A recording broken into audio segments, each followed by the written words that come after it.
Russell. Mr. Acting Speaker. I call the member for Newtown. Thank you, Mr. Speaker. I rise to respond to the 2017 budget today on behalf of the people that I represent in the electorate of Newtown. The idea that we would see all people in New South Wales being able to have access to safe, secure, affordable housing is something that we should be striving for in this place. The idea that we would invest in world-class public transport that would offer the people who live in the electorate of Newtown and in our inner city and inner west the ability to get where they need to go, whether it be to a doctor's appointment, to see friends, to work, to school, or to do their shopping, and the idea that we would encourage active forms of transport that funded pedestrian pathways, cycleways, and the ability for us to engage with our local community is a vision that I believe we want to see. The idea that our schools had places for all of our students and our school students in those schools were not required to have to not run because there's not enough room in the playground, and where our health services and our caring services and our support services were adequately delivering what we need. Where public housing tenants did not have to wait and negotiate with bureaucracy to be able to get simple fixes to their homes, to their bathrooms, to their kitchens when something goes wrong, and when the common areas in public housing did not smell like piss and vomit because the cleaners that are contracted out do not have time to clean them adequately.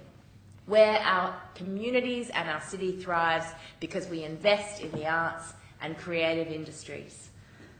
Where people were not sleeping rough on the streets. That is the kind of thing that you would hope to see and that the people of Newtown would hope to see in the budget that was handed down by the state government today.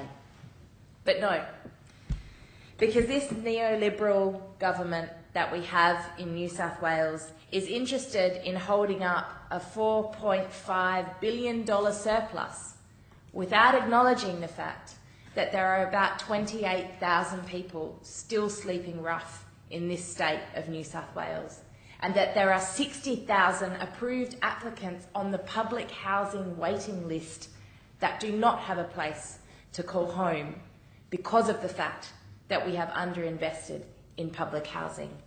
There is a disconnect between celebrating a $4.5 billion surplus and looking at the reality that 28,000 people are sleeping rough on our streets and 60,000 people are not being able to call a place home because they wait on the public housing list. There is a disconnect between the fact that we are holding up a $16.8 billion investment in a polluting toll road when one of the busiest stations in Sydney, Redfern, is still inaccessible and unable to be used by people in a wheelchair or people with a pram or people with luggage.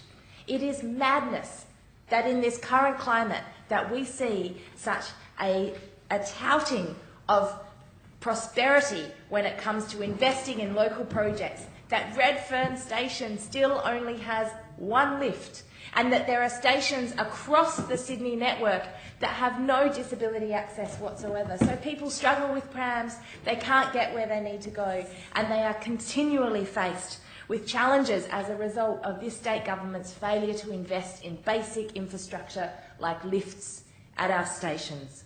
This has real impacts on people's lives, and we have been receiving huge amounts of messages from people in the electorate of Newtown calling for the state government to give us a lift at Petersham, at McDonaldtown, at Erskineville, at St Peters, give us a lift at Redfern. The idea that all these other stations don't have lists, maybe there's a priority list, but the madness that Redfern station would not be on that priority list is beyond belief. The Australian Technology Park site, just next to Redfern station, was actually sold off and privatised by this Liberal government. As part of that sell-off agreement, it was agreed that what we would see is actually lifts put at Redfern station. But what happened? Oh, the money came in here, state government put it in their pocket over here, but where's the money coming back out for the lift that was promised? It's rare that you actually see myself, as the Greens member for Newtown, having the same position as Mirvac as Commonwealth Bank, as the University of Sydney, when it comes to the issue that this Parliament is dealing with. I would say that Redfern Station needs a lift now. We all support it. Give us a lift. Members, time